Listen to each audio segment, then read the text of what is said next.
내가 연구하는 문제들이 도대체 뭔가 하는 것들을 객관적으로 기술해보는 그런 어떤 틀을 마련하는 게 바로 이 문헌공부 단계에서 이루어진다라고 할 수 있죠. 더 나아가서는 자, 기존의 연구들이 어떤 방법을 썼고 또 어떤 자료들을 가지고 분석했는데 나는 어떻게 할 것이다. 나는 어떤 범위에서 어떤 방법들을 쓸 것이고 어떤 자료들을 활용할 것인가 하는 아이디어를 이 문헌검토 단계에서 얻게 돼요. 그래서 전혀 백지에서 그리는 게 아니고 기존에 연구되어진 것들을 자기가 충분히 활용하고 응용하는 그런 어떤 단계로서 활용이 되는 거죠. 그 다음에 그것들이 어느 정도 결정이 되면 대충 윤곽이 그려지잖아요. 그죠? 그러면 연구 문제가 뭔가 하는 것들을 기술을 해요. 그게 의문문의 형태로 나오는 거죠.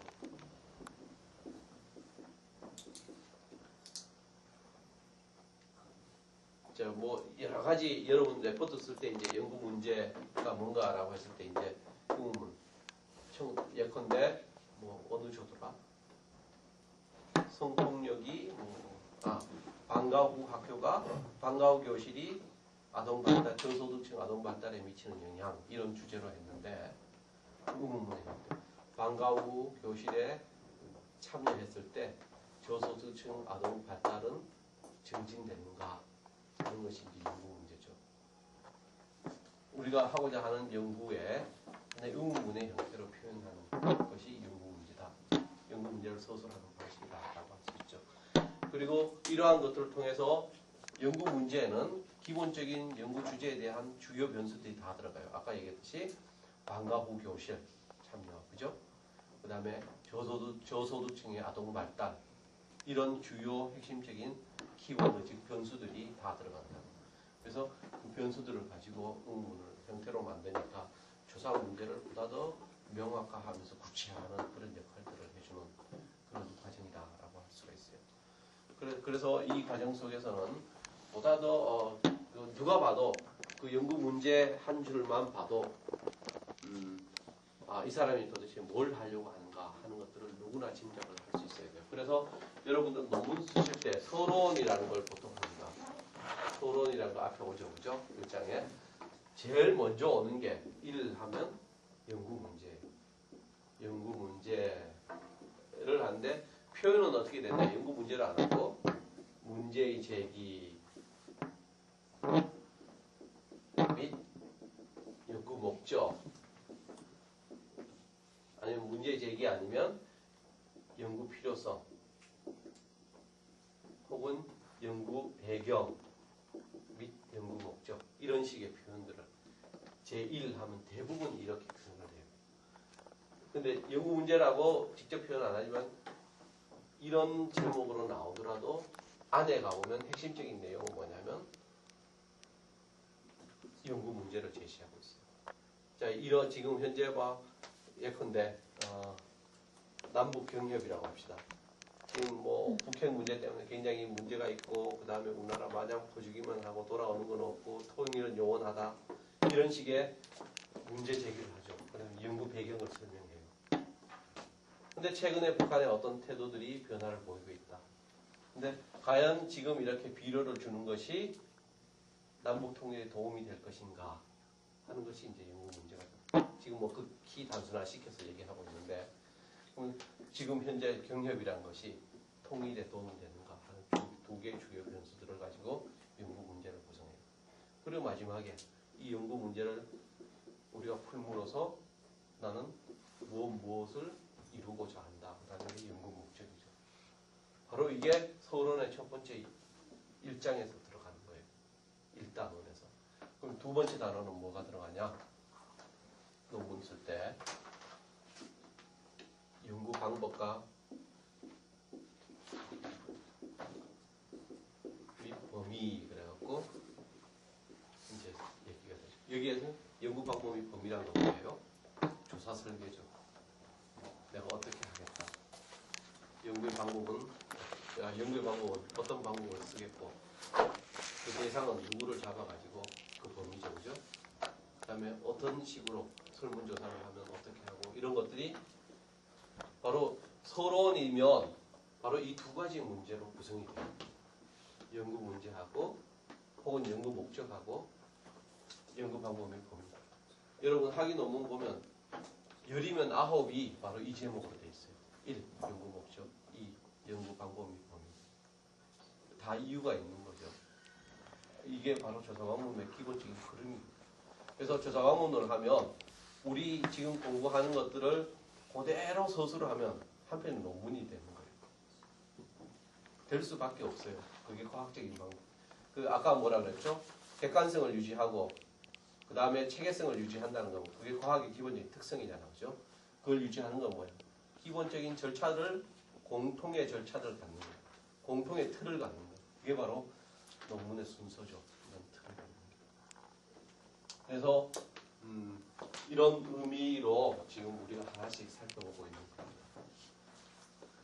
자, 아무튼 연구 문제는 의문문의 형태로 명료하게 변수가 드러날 수 있도록 작성하는 것이 원칙이다 라고 얘기할 수 있죠. 연구 문제는 이런 식으로 이해합니다.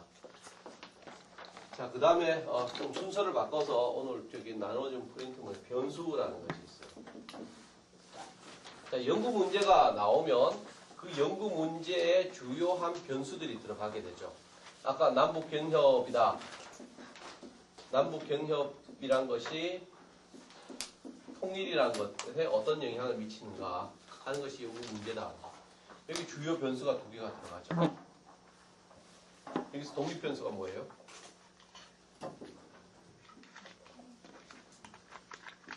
독립 변수는 영향을 미치는 변수가 독립 변수죠. 영향을 받는 종속적인 변수. 종속 변수죠. 그래서 이게 독립 변수와 종속 변수. 변수를 얘기할 때 보통 이 독립 변수와 종속 변수로 주로 단순화시켜서 얘기를 합니다. 그 다음 변수들은 전부가 이제 덤이에요. 이걸 보다 더 연구를 정교화하기 위해서 도입되는 변수예요. 남북 경협의 남북한만의 경제 협력이죠, 그죠?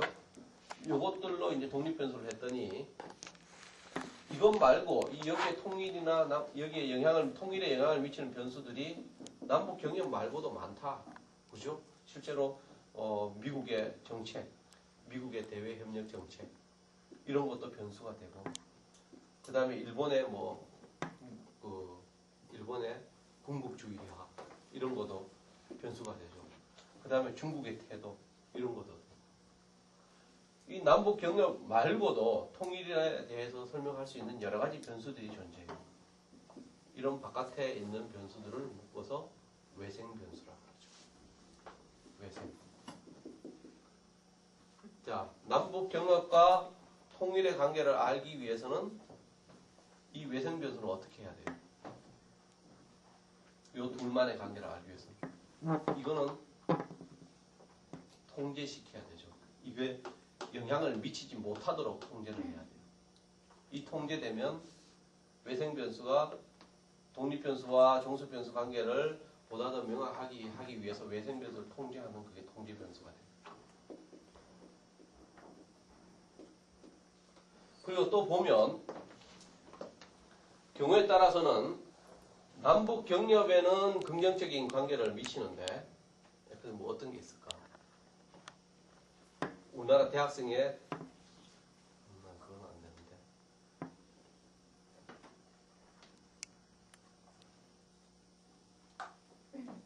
북한의 경제 수준 북한의 경제 수준 남북 경협에는 이거 좀 뭐 일단 얘기가 좀 안 되긴 한데 아무튼 예를 드니까 남북 경협에는 북한의 경제 수준이라는 것이 마이너스적인 북한의 경제가 높아지면 경협 필요가 별로 없을 수 있죠. 지금 예를 드는 거예요. 그러면 이제 네거티브한 관계를 이루게 되죠. 그런데 여기에도 동시에 북한의 경제가 통일에도 영향을 미쳐요. 근데 북한의 경제력이 높아지면 통일이라는 것이 오히려 긍정적인 요인이 있다. 뭐 이게 이렇다라고 합시다. 플러스적인 요인. 근데 보면 한쪽에는 마이너스인데 한쪽에는 플러스적인 요인이에요. 이게 남북 경협이 늘면 통일이 는다라고 하면 플러스로 넘어가거나 아니면 마이너스 때 플러스가 되겠죠. 그죠? 그 관계라는 게 곱하기 할 때. 그죠? 마이너스 마이너스 관계가 플러스로 가거나 플러스 플러스가 플러스가 돼야 되는데 이게 지금 현재 플러스 플러스 관계인데 여기는 플러스 마이너스다. 마이너스 플러스다 이게. 그럼 이게 마이너스가 돼야죠 결국. 바로 이와 같이 부호에 그 관계에 혼란을 주는 변수가 있어요. 그게 억압 변수 혹은 왜곡 변수라고. 보면 그런 것들이 간혹 나타나요. 그리 흔한 거는 아니에요. 변수를 찾다 보면 그런 변수들이 가끔 생겨요. 분명히 직접적인 관계는 긍정적인 관계나 부호의 관계가 이루어지는데 제3의 변수 하나를 놓고 봤을 때는 이게 플러스 마이너스로 부호가 막 뒤죽박죽이 되거든요. 그런 변수를 억압 변수라고 해요. 그래서 왜곡 변수다라고 합니다. 거기가 한 변수에는 긍정적인, 다른 변수에는 부정적인 관계. 자, 그리고 이제 매개 변수로 나오고 있죠. 매개 변수. 자, 남북 경협이란 것이 통일로 관계를 가져다 준다라고 할 수 있는데, 근데 엄밀하게 따지면 남북 경협이란 것이 직접적으로 통일에 연결되는 게 아니고, 남북 경협이 예컨대 군사적인 그 경쟁을 군비 경쟁을 축소시킨다. 서로 간에 이제 경제적인 쪽으로 하니까 군비 경쟁이 축소시키니까 결국은 통일로 간다. 이런 관계가 형성이 될 수가 있겠죠, 그죠? 직접적인 관계보다는 지금 이것도 예입니다. 직접적인 관계가 있을 수 있어요. 근데 이제 어떤 변수들 보니까 이제 남북 경협이라는 것이 직접적으로 통일을 이루는 게 아니고 어떤 특정한 것들을 매개해서 통일로 가더라. 그 변수가 군비 축소다라고 한다면 이런 변수를 매개 변수라고 해요. 그래서 이 직접적인 관계는 형성이 안 돼. 이런 관계를 통해서만 형성이 돼요. 그럴 때는 통일에 대한 통일의 독립 변수는 이거 통일은 종속 변수죠, 그죠? 통일의 독립 변수는 뭐예요? 매개 변수가 되는 거죠. 이 관계는 안 되니까 매개 변수가 되는 거죠. 남북 경협은 매개 변수의 독립 변수가 되는 거죠. 이런 관계들이 형성되는 변수가 매개 변수예요. 근데 우리 보통 그 조사 설계를 하다 보면 이런 식으로 그냥 단순화 시켜놓고 실질적인 관계가 형성되지 않음에도 불구하고 이런 매개 변수가 분명히 작용해요. 근데도 이 매개 변수를 생각하지 못하는 경우가 참 많아요. 그런 경우는 아까 문헌검토 이 부분에서 굉장히 많은 리딩을 필요로 해요. 많은 글들을 읽어가지고 실제적으로 이 관계들이 어떻게 형성되는가 하는 것들에 대한 이론을 충분히 검토할 필요가 있죠. 그래서 이런 것들이 사실 많은 관계들을 이론을 왜곡시키는 경우가 많죠. 조사 설계라는 게 그렇게 간단한 게 아니다라고 얘기할 수 있죠. 자, 그러면 3페이지까지 했고 잠깐 쉬었다 할까? 문제 다음에는 아까 가설이었잖아요, 그죠? 네. 근데 가설인데 그 중간에 변수들을 찾는 과정이 있는데 변수들을 가설을 설정하기 위해서는 정의를 내려야 돼요. 정의를 내려. 왜 정의를 내렸죠? 우리 포탐에서 많이 했잖아요. 가설은 어떤 걸로 구성이 돼야 돼?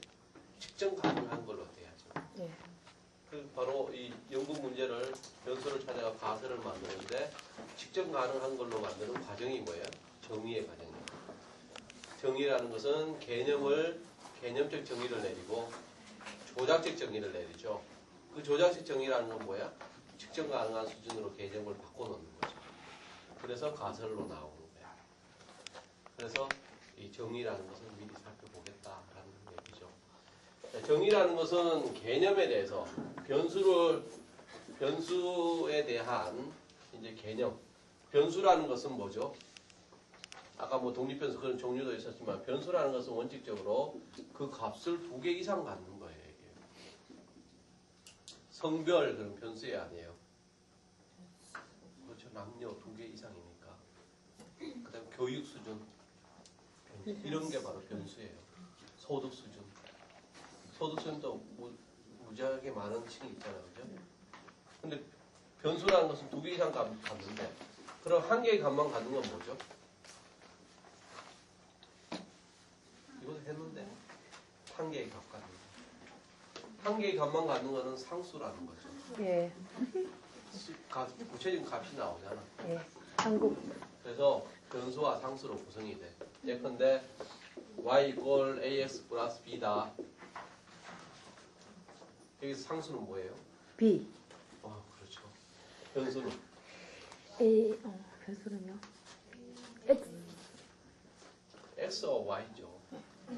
이게 종속 변수, 독립 변수죠. 그럼 a는 뭐게? A. 개수라는 거죠. 이 중학교 찍은데 그죠? 이 개수라는 것은 독립 변수의 값의 크기를 결정 지어주는 것이죠. 바로 통계 분석을 한다는 것은 요 A 값과 B 값을 찾는 거예요. 이거는 우리가 변수니까 미지수니까 A, B만 알면 이 값을 구할 수 있잖아요.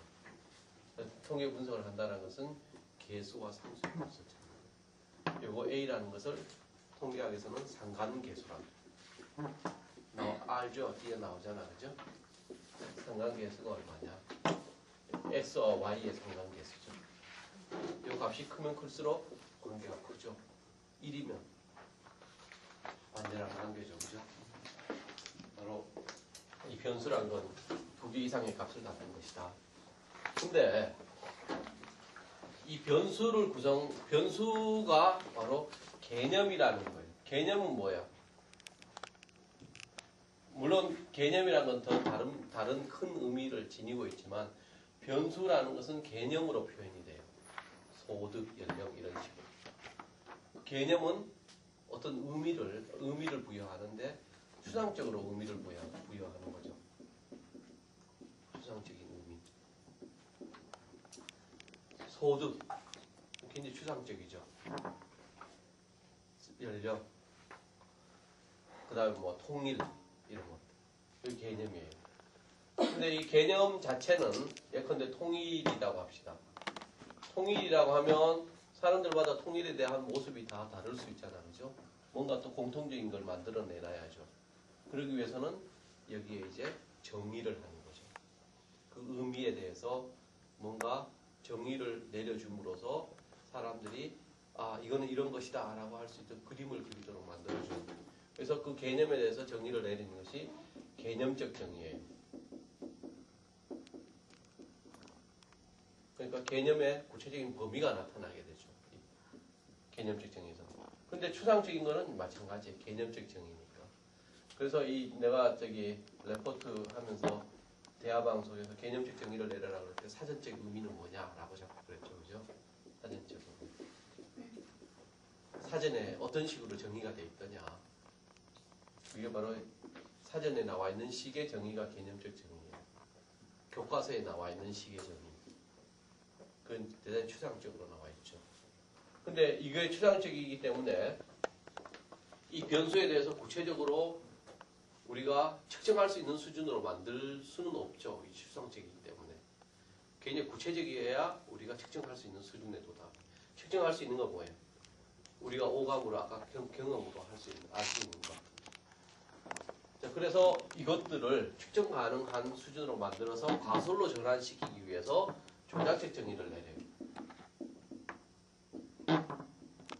자, 통일에 이거 갑자기 내가 지금 해갖고 사전을 안 찾아봤는데 통일이라는 것은 2개 이상이 하나가 되는 것 이런 식으로 이제 사전적으로 정의를 내릴 수 있죠. 그건 개념적 정의.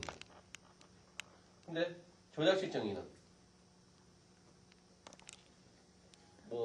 이건 내리기가 굉장히 어렵네. 조작적 정의. 통일의 조작적 정의는 뭐냐? 예컨대 남한의 몇 명과 북한의 몇 명이 인구가 통합되는 것. 인구가 말고 또 지리적으로 어떻게 통합되는 것. 이런 식으로 이제 쭉 내릴 수가 있죠. 이건 뭐야? 측정 가능한 수준으로 바꿔주는 거죠. 바로 조작적 정의예요.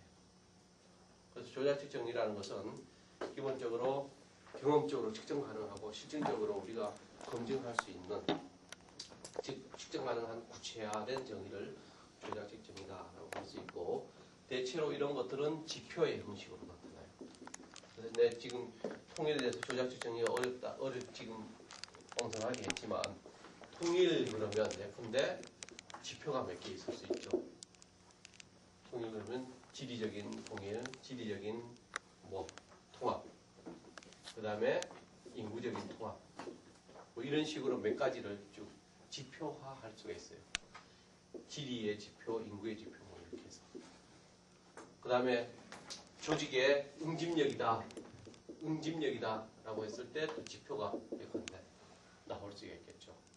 응집력이다 그러면 뭐 명령을 내렸을 때 그 움직이는 뭐 저기 예컨대 비상 소집을 했을 때 소집되는 시간 뭐 이런 식 아니면 뭐 충성도 뭐 이런 식으로 해서 몇 가지 지표들이 만들어질 수 있어요.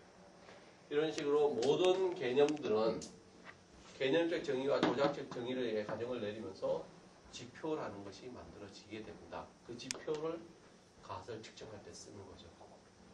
그래서 가설 그럴 때 전에 레포트 낸 거 보면 그냥 초등적으로 뭐는 뭐다라고 그냥 쭉 해놓는데 이게 더 구체적이어야 돼요.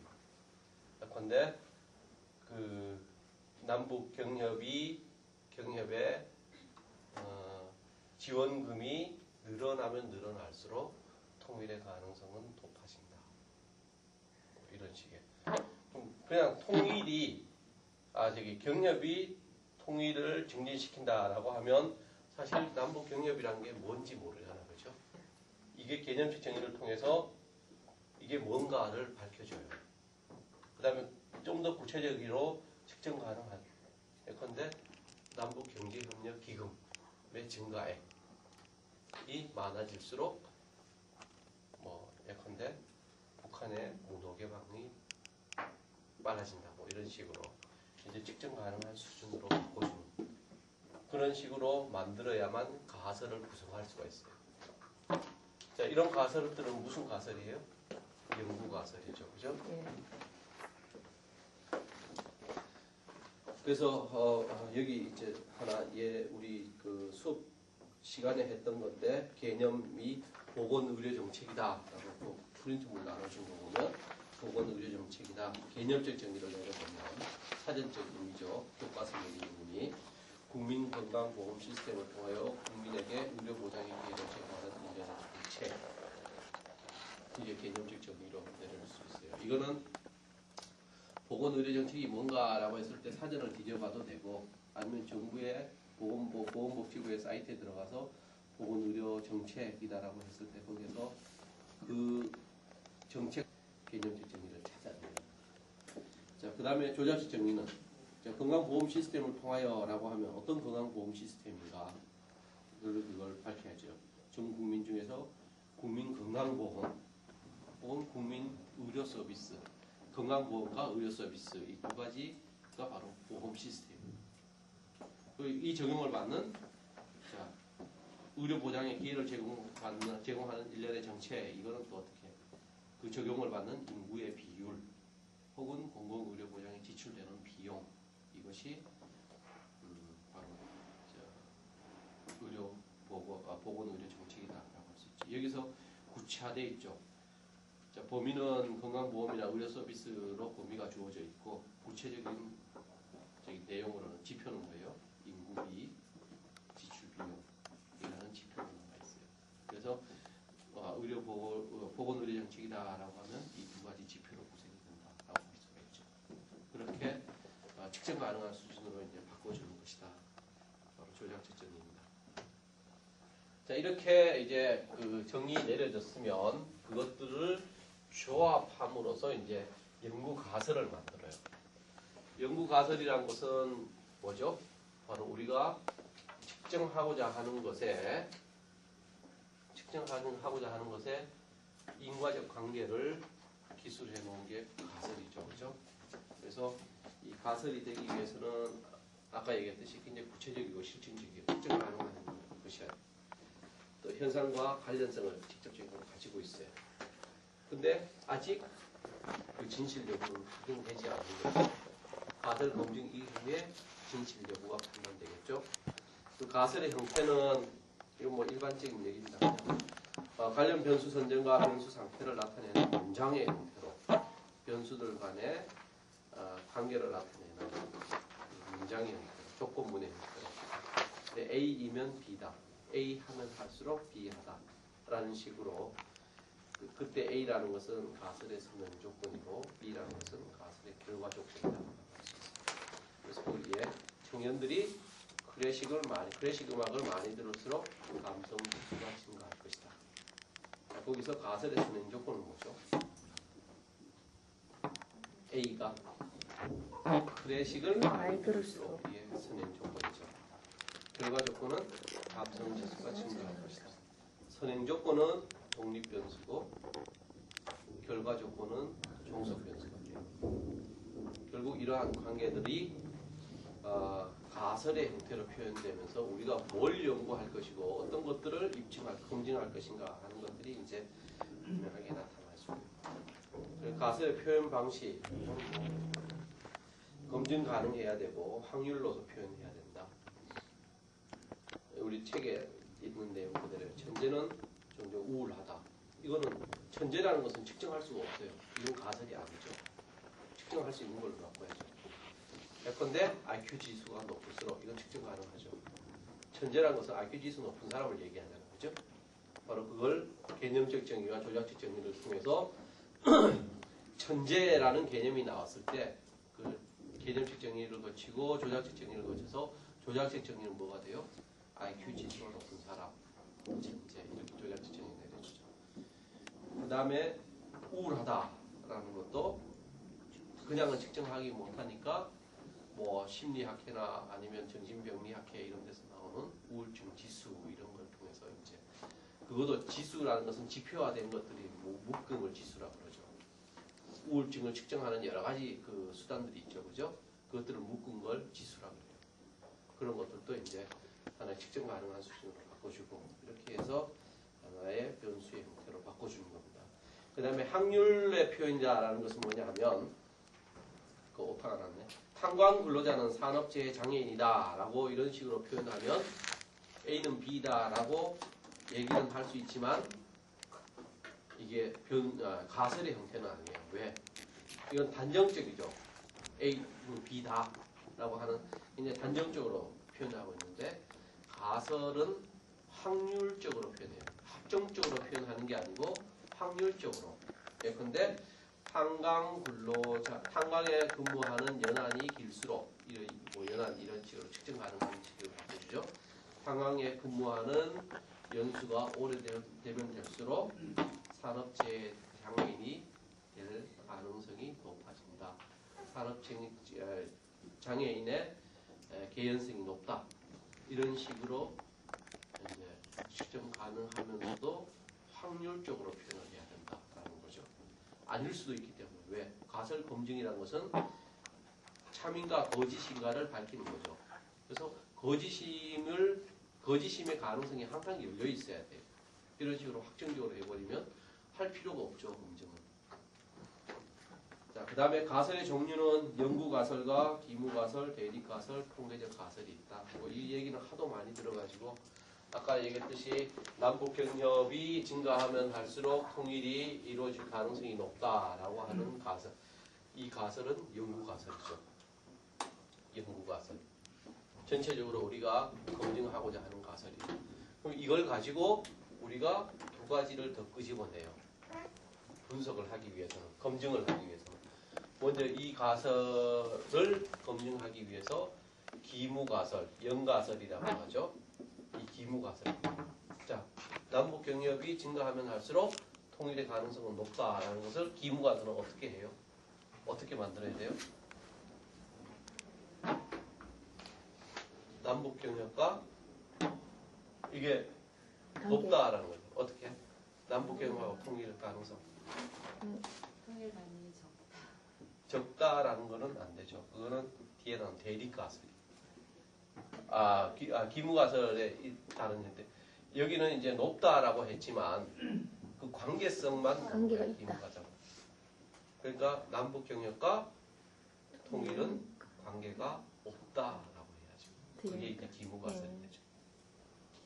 대립가설은 기무가설의 반대야. 기무가설이 기각되면 대립가설이 채택되고 기무가설이 채택되면 대립가설은 기각이 돼야 되죠. 그렇게 하기 위해서 기무가설을 받쳐주기 위한 하나의 대안적인 가설로 나온 게 대립가설. 그러면 여기서 대립가설은 어떻게 해? 남북 기무가설이 남북 경협과 통일은 관계가 없다라고 하면 대립가설은 남북 경협과 통일은 관계가 있다라고 해야죠. 바로 이 연구가설 하나에서 대립가설과 기무가설과 대립가설은 저절로 나와요. 이거는. 그래서 이런 식의 이 단계적인 가설들을 만드는. 그 뒤에 나온 통계적 가설이라는 것은 이런 의미의 가설이 아니고 마지막에 이제 우리 통계 분석을 해보면 이제 검증 가능한 수준의 여러 가지 이제 통계 수치들이 나오죠. 그러면 그것들을 가지고 이 변수들인데 배열을 시켜놓고 이 관계를 수치적인 관계로 보는 게 통계적인 가설이에요. 그래서 이건 사실상 별 의미는 없어요.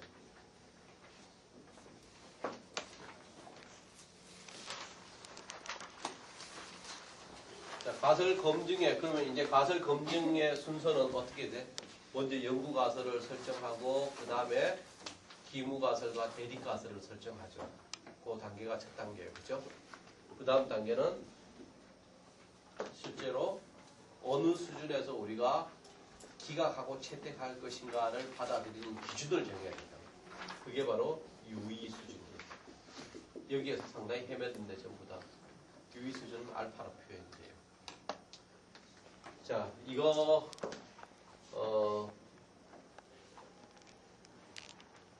유의 수준이 5%다라고 하면 5%다라고 하면 어떻게 되죠? 전체적인 95%의 신뢰성을 가지고 있어요. 100%에서 5% 범위에 들면 이제 오차의 범위에 들어가고 우리가 믿을 수 있는 것은 95%라는 거예요. 5% 범위 안으로 5% 미만으로 오차가 나왔다 그러면 이거는 그냥 참인 걸로 받아들이겠다라는 게 유의 수준. 우리가 그 의미가 있다 없다의 기준점이다라는 거죠. 유의. 그래서 그 5%라는 것을 기준으로 이거보다 더 신뢰성이 높게 하려면 어떻게 해? 5%보다 낮게 잡을 거죠. 3%로 하든지 1%로 하든지 1%라는 99%까지 그 범위 안에 들어야만 참으로 보는 거예요. 그래서 이런 유의 수준을 가지고 가설 검증의 하나의 기준이 설정이 되는 거죠. 그래서 실제적으로 통계 분석을 해요. 그러면 여러 가지 수치들이 나옵니다. 예컨대 아까 y = ax 플러스 b다라고 하면 이 a와 b 값을 구하는 거라 그랬죠. 통계적인 분석에 그죠? 예컨대 y가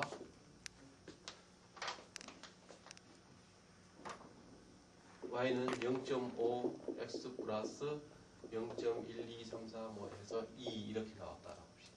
2라는 것은 뭐 컴퓨터 돌려보면 나올 때 소수점 6자리 이하로 넘어간다는 거예요. 그래서 자 이거 뭐 의미 없고 예컨대 0.12다라고 합시다. 그러면 남북 경협을 예컨대 1억 단위로 한다면 1000억을 하면 통일의 가능성은 얼마나 증가하겠어요? 500억에 0.12 하면 60억인가? 60억만큼의 통일 가능성은 증가해요. 뭐 돈으로 하자면 그런 식으로 이제 나. 근데 이게 요 값을 구한 게 뭐냐 하면 검증 통계량이에요. 우리가 통계 분석을 통해서 구하는 통계 값이에요. 근데 이 값을 구하고 밑에 보면 F나 T라는 걸로 해서 쭉 값들이 나오는 게 있어요. 통계 분석하다 보면 그럼 여기에 뭐 0.16 뭐 이런 식으로 쭉 T 값도 나오고 그래요. 요게 바로 F 값이나 그 통계 분석에 따라서 어떤 거는 F 값을 쓰고 어떤 거는 T 값을 써요. 이게 바로 뭐냐 하면 유의 수준 범위에서 우리가 임계치를 결정하는 값이에요. 임계치는 영어로 뭐라 그랬죠? Z 기억나요? 아니요.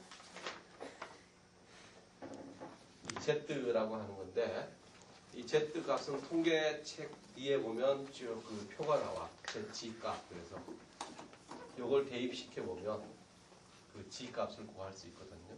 그 G 값을 구해서 유의수준 범위 아닌가 바깥인가를 가지고 이제 그 인계치를 결정을 하는 겁니다. 유의수준과 인계치 값을 비교해서 가설을 채택할 것인지 아닌지. 이 값만 가지고는 이게 과연 이 값은 우리가 통계를 할 때 두 가지 기준이 있어요. 타당도와 뭐가 있죠? 신뢰도가 있죠. 네.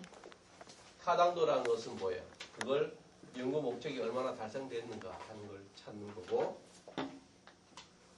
자꾸 막 일에 들어가니까 헤매는 것 같다. 내일 모레 이거 자세하게 할 테니까 지금은 그냥 막 들어만 줘요. 그러면 저요. 이 타당도라는 것은 우리가 변수, 가설 이 관계를 설정해서 왔잖아, 그죠? 이게 얼마나 제대로 설명되는가 하는 것들이 타당도예요. 근데 신뢰도라는 것은 이걸 받아들일 것인가 말 것인가 하는 걸 결정하는 게 신뢰도. 예컨대 이런 값이 나왔다. 분명히 양자는 관계가 있는 걸로 나왔죠. 그죠? 이런 수치가 방정식이 나왔다라는 것은 뭐야? 분명히 양자는 관계에 있는 거잖아. 타당도는 이미 검증이 됐어요. 근데 이게 진짜인가 아닌가, 참인가 거짓인가는 신뢰도로 판단을 해야죠. 이 신뢰도 판단이 뭐예요? 가설 검증의 채택 여부가 결정되는 가설을 받아들일 것인가 말 것인가.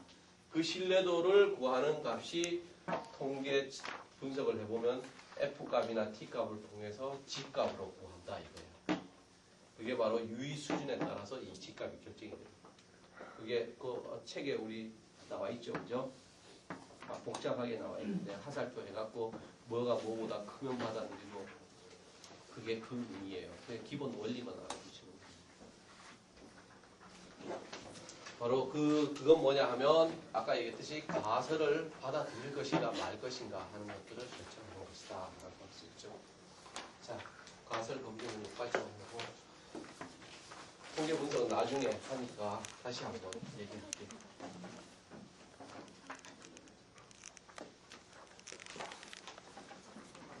자, 이 가설이 설정됐으면 아까 다음 단계는 뭐였어요? 요 과정까지가 아까 문제 설정 과정이다 그랬죠, 그죠?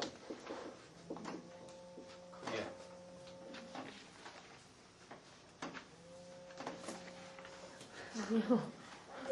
문제 설정 단계는 두 가지가 있었어. 뭐였죠?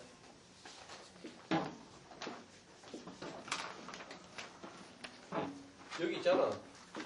연구 문제를 선정하고 가설을 설정하는 단계. 이게 문제 설정 단계. 그 다음 단계는 뭐였죠? 조사 설계 단계죠. 조사 설계는 뭐가 있었어요? 세 가지가 있었죠, 그죠? 나눠서 보면 뭐뭐?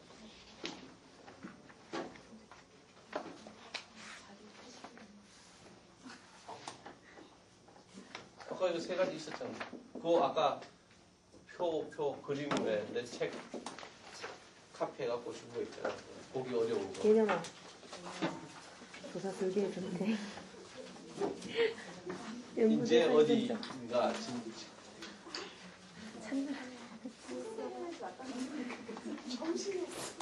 다 연결돼 있다는 걸 내가 얘기해 주려고.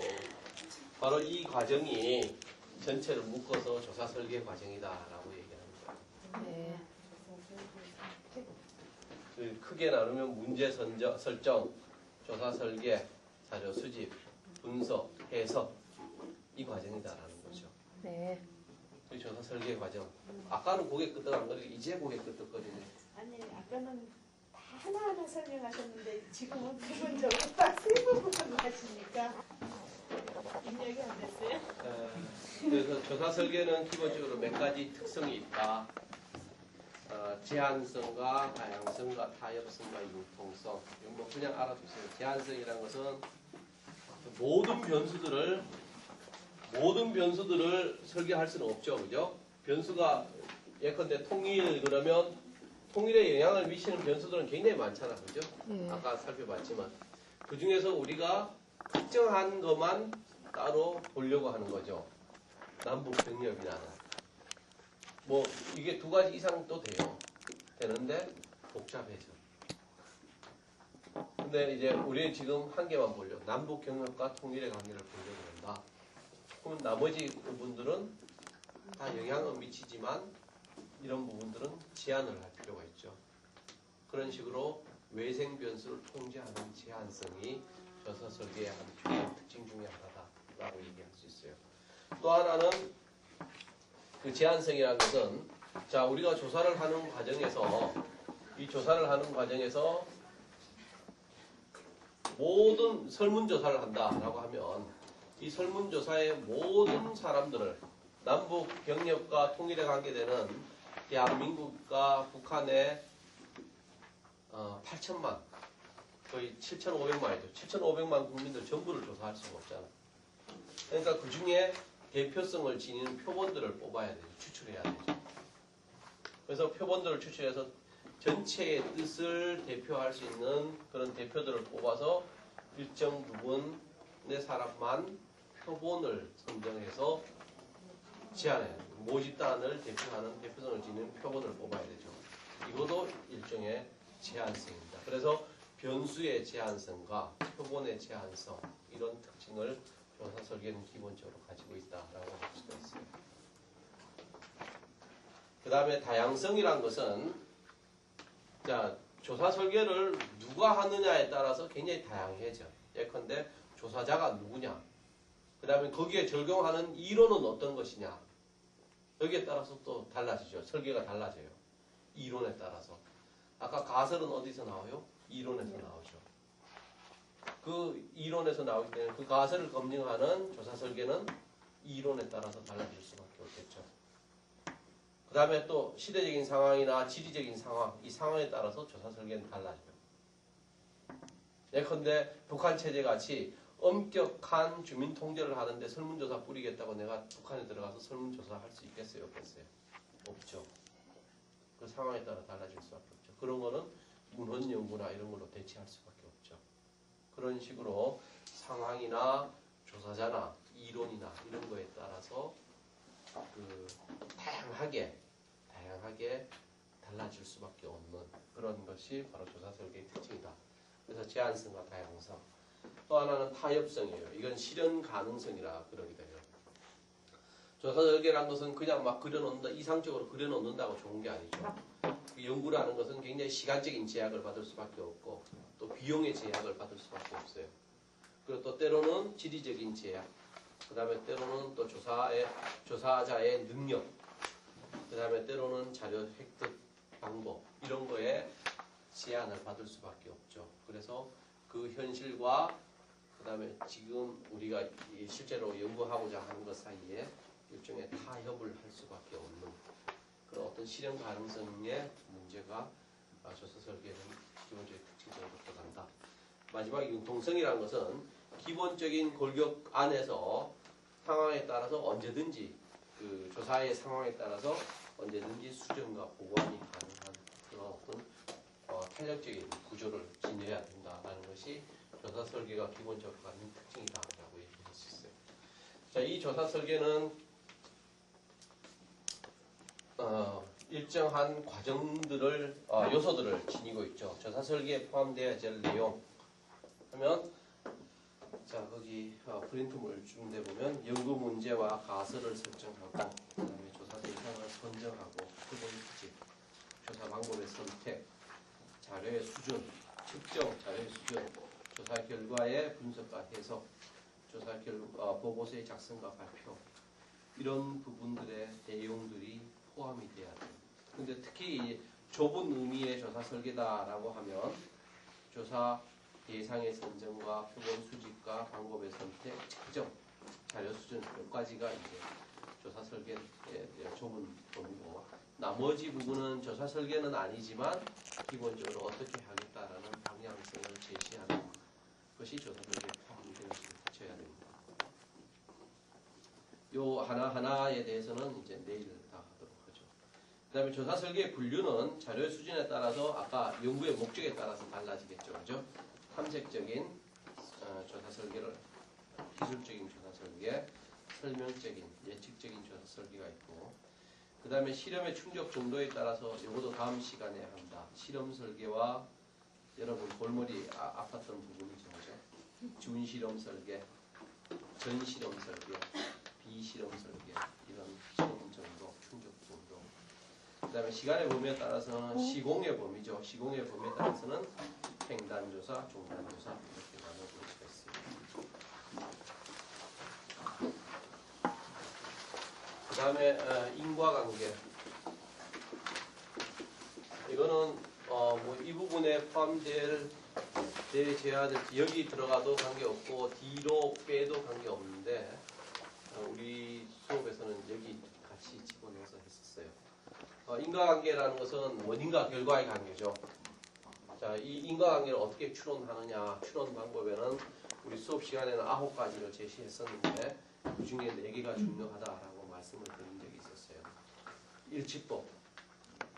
자, 인과관계 추론이라는 건 뭐냐 하면, 자, 남북 경협과 통일이란 것이 원인과 결과의 관계가 있느냐. 즉, 다시 얘기해서, 우리가 통일하려고 그러는데, 남북 경협이 의미가 있는 일인가? 이게 의미가 없다면 뭐예요? 원인 변수가 아니죠. 이거 남북 경협 아무리 해봐도 통일하고 관계없다는 얘기예요. 괜히 돈만 갖다 준다라는 거예요. 자, 이러한 관계들이 과연 관계가 있느냐 없느냐를 어떻게 찾아내느냐라는 거죠. 미리 우리 가설 설정하고 이 과정에서 이 인과관계를 추론해야 되죠. 그렇죠? 이 과연 연구 문제를 설정하는 단계부터 인과관계를 끊임없이 생각해야 된다. 이 양자의 관계가 과연 관계 있느냐 이걸 찾아내는 방법이 4가지 방법이 있다는 얘기입니다. 그 여러 개의 조건들이 여러 개의 상황들이 주어졌는데 이 상황들이 결국 하나의 조건으로 기착이 되더라. 이런 결과들이 나오면 이게 대표적인 기납법이죠. 그죠? 여러 개의 상황들이 나타날 때마다 결국 하나의 어떤 공통적인 경험적 일반화가 나타나더라. 이런 관계가 형성되면 요거는 결국 일치법이라. 이런 관계가 형성되면 인과관계가 있다라고 우리가 미루어 짐작할 수 있다는 거죠. 또 하나는 공변법이에요. 요거는 A, B라는 것이 있는데 어떤 상황에 가더라도 A가 나타나면 결국 B가 나타나더라. A가 변하면 따라서 B도 변하더라. A가 줄으면 B도 변하더라. 그런데 남북 경협을 늘리면 통일이 늘더라. 이게 여기만 그런 게 아니고 오만에 가도 경협을 늘렸더니 통일이 이루어지더라. 동독 서독에서도 경협을 통해서 통일이 이루어지더라. 이런 것들이 많은 부분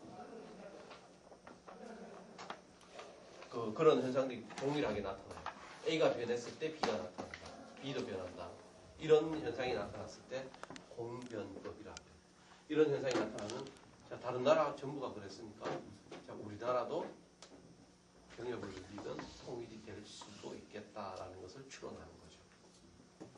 그 다음에 발생 시간상의 그 순서, 시간적 우선성이라고 해서 A가 반드시 선행하면 뒤에 꼭 B가 나타나더라. 시간적 순서에서 A는 항상 B의 전조로서 어떤 변화가 나타나는 그런 현상들이 나타나죠. 그런 경우에는 시간적인 우선성이라고 하고 비가식성 또는 비허위성이라고 하는데 이런 것들은 직접적인 어떤 직접적인 관계가 형성되는 것이 아니고 제3의 변수가 존재하는데 이 제3의 변수를 배제해 버려도 이 관계들은 그대로 유지가 되더라라고 하면 이 관계는 비가식성 또는 비허위성이다.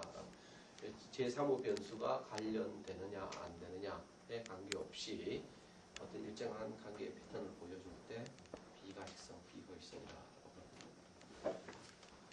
지금 몇 분이에요? 1시간 50분 됐습니다. 아니, 시간이 몇 시간? 타당도까지만 하죠. 네.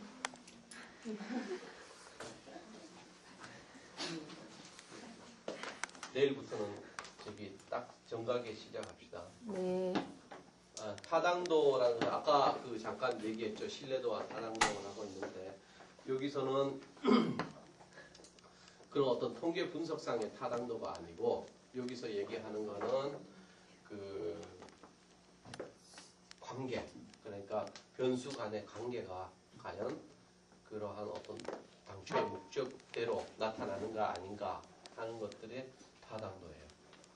그래서 통계적 타당도하고 여러 타당도는 구별을 해야 된다. 여기서 타당도는 자, 변수들의 관계를 인과적으로 추론할 수 있는 정도가 높으면 타당도가 높다라고 하고 그 추론할 수 없으면 타당도가 낮다라고 해요. 아까 남북경협과 통일이다라고 했을 때 남북경협 아무리 해봐야 통일이 이루어지지 않더라라고 하면 남북경협과 통일은 타당도가 없는 거죠. 근데 이게 관계가 대단히 높더라라고 하면 타당도가 높은 거예요.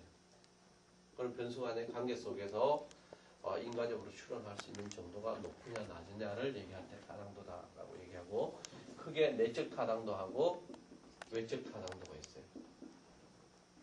이 내적 타당도라는 것은 거기에 형성되어 있는 독립변수, 종속변수 그 관계죠. 그죠? 그 변수와의 관계 속에서만 이러한 관계들을 설명해 줄 수 있는 정도를 내적 타당도라고. 외적 타당도는 이러한 관계들을 다른 상황에도 적용할 수 있느냐. 거기 일반화라고 그래요. 자, A라는 상황에서 관계를 봤을 때 미국에 가서 똑같은 상황에 적용시켰을 때 그대로 적용되느냐. 이런 것들이 일반화할 수 있느냐 없느냐. 그게 일반적인 얘기냐 아니냐. 어떤 특수한 상황에서만 발생하는 게 아니고 일반적인 상황에서 발생하느냐 아니냐를 보는 것이 바로 외적 타당도예요.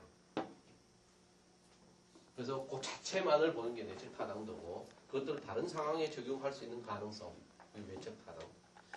근데 이 중요한 거는 통계학적 중요한 거는 내적 타당도가 보다 더 중요하다라고 할 수가 있죠. 직접적으로 우리가 분석하고자 하는 게 얼마만큼 정확한가 하는 것을 끄집어내는 거기 때문에. 그래서 이 내적 타당도를 저해하는 요인은 외적 요인과 내적 요인으로 크게 나눠볼 수 있다. 내적 타당도 안에 외적 요인과 내적 요인. 외적 요인이란 것은 자, 이 남북 경협에 대해서 통일 관계를 보는데 정부가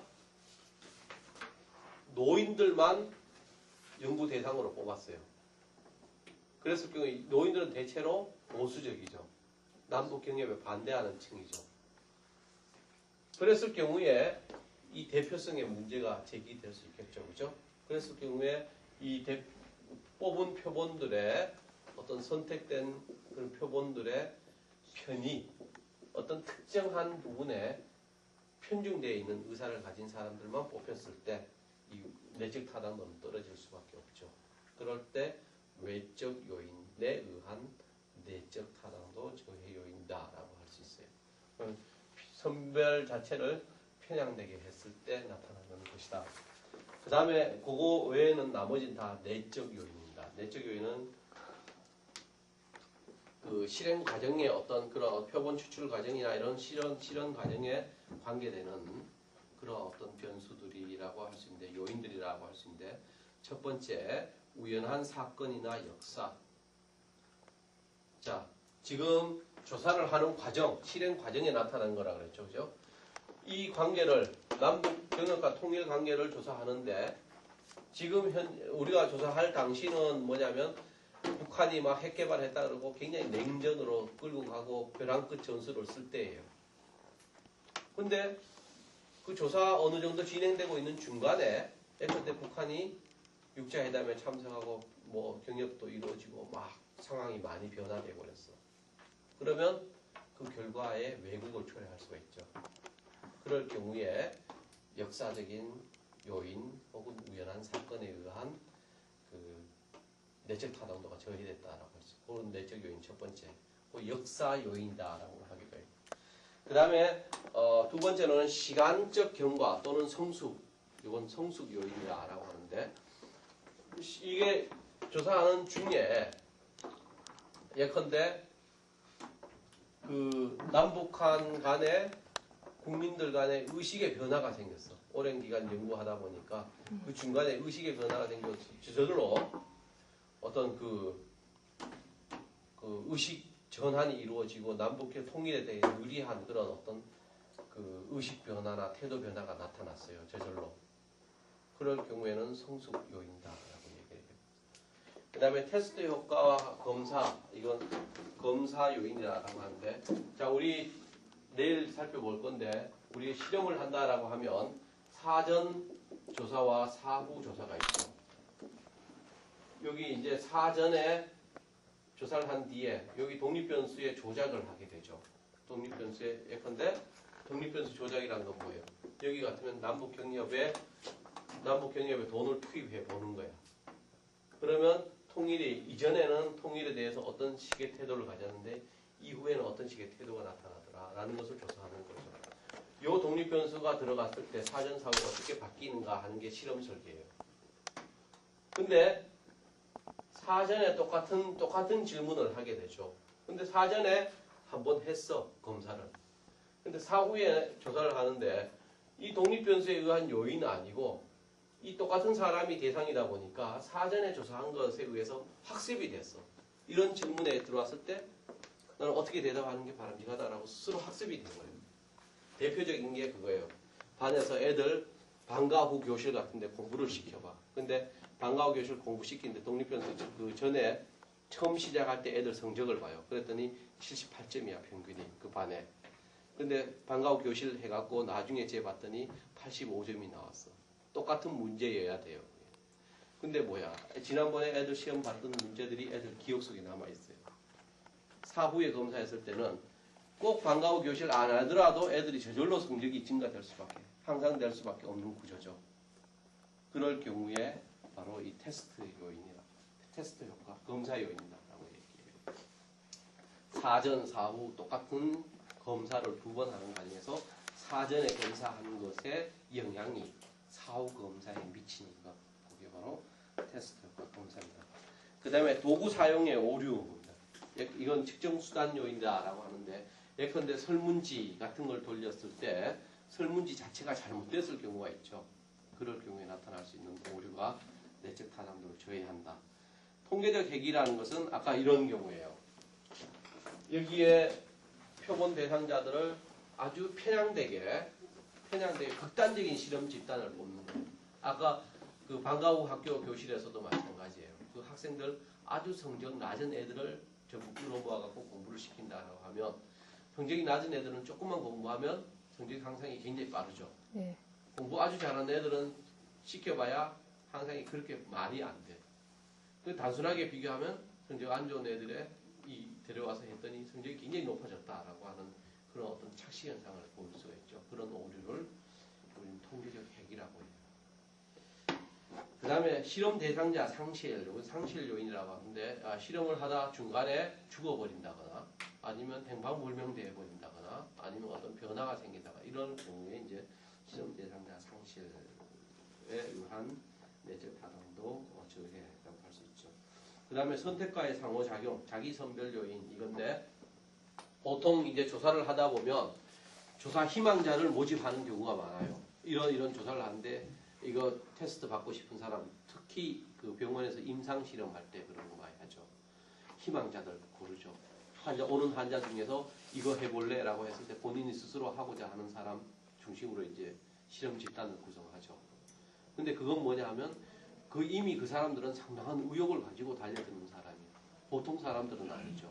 그래서 그걸 자기가 스스로 원해서 하는 사람의 경우는 오류의 가능성이 굉장히 높아요. 그걸 자기 선별용이다. 그건 표본의 대표성이 없는 거죠. 그 다음에 인과관계 방향의 모호성. 자, 이게 아까 뭐 들은 게 뭐 있지? 아까 클래식 음악, 청소년 클래식 음악 듣는 게 청소년 감성을 높여준다라고 했을 때, 자, 이런 관계가 형성이 돼요. 클래식의 독립변수고 감성이 보수변수야. 근데 곰곰이 따져보면 감성이 어느 정도 향상된 사람들이 클래식에 접할 개연성이 높다라는 것도 생각할 수 있죠. 사실 이런 관계지만 그 역의 관계도 어느 정도는 성립한다라고 볼 수 있는 거예요. 그럴 경우에 이 독립이냐 종속변수의 관계가 대단히 모호해집니다. 그죠? 상당히 혼란을 초래해요. 그런 경우에 인과관계 방향의 모호성이다. 예, 이러한. 그래서 이런 경우에는 반드시 통계 분석해 보면 문제가 굉장히 많이 발생해요. 신뢰성도 떨어지고 타당도 떨어지고. 그 다음에 9번째는 개입 치료의 확산입니다. 어떤 좋은 프로그램이 우리 내 수업 시간에 예를 든 게 이제 노인 복지 프로그램을 도입했더니 그게 이제 실험을 해갖고 좋은 결과를 보였어요. 근데 다른 집단에 조사를 하려고 했더니 그 집단 안 했는 집단하고 비교를 하려고. 근데 어느 날 보니까 이게 좋으니까 그쪽에도 이미 그 프로그램들을 도입해가지고 좋다는 얘기도 쓰기 시작했어요. 그래서 이런 확산에 의해서 실험과 통제 집단 구성 자체가 어려워지는 경우, 그런 경우에 이제 개입 확산에 의한 내적 타당도 저해 요인이라고 할 수 있죠. 자, 이런 식의 여러 가지 저해 요인에 의해서 내적 타당도가 떨어진다라고 할 수 있죠. 외적 타당도는 세 가지밖에 없어요. 첫 번째는 표본의 대표성입니다. 아까 외적 타당도는 뭐라 그랬죠? 일반화할 수 있느냐 없느냐라는 거죠. 특정한 집단에 대표성 없는 집단, 어떤 고유한 특성을 지닌, 아까 예컨대 노인 집단만 가지고 남북 문제를 조사했다라고 할 때 그건 대표성이 없는 집단이에요.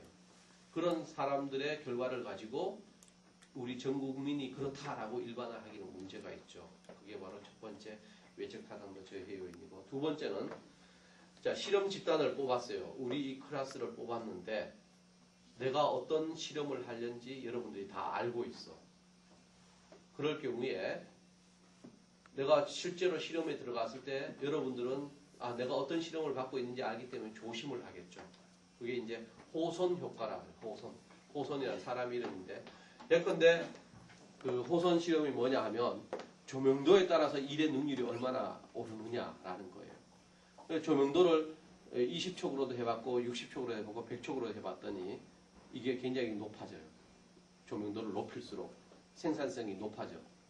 근데 나중에 알고 봤더니 이게 높아질수록 사람들이 이제 이런 실험을 받고 있다는 걸 알게 된 거예요. 그러니까 조명도가 높아지니까 자기는 이게 더 높은 성과를 낼 것이다 라고 하고 열심히 해. 다른 사람이 조명도 높아지면 높은 생산성을 보일 것이다 라고 미리 예견이 가능한 거야. 그러니까 나도 그 수준으로 맞춰야 된다라고 생각을 해서 조명도가 한 단계 높였을 때 자기는 더 열심히 일을 해. 그래서 의식적으로 그 실험에 대응하는 그런 어떤 반응을 보여요.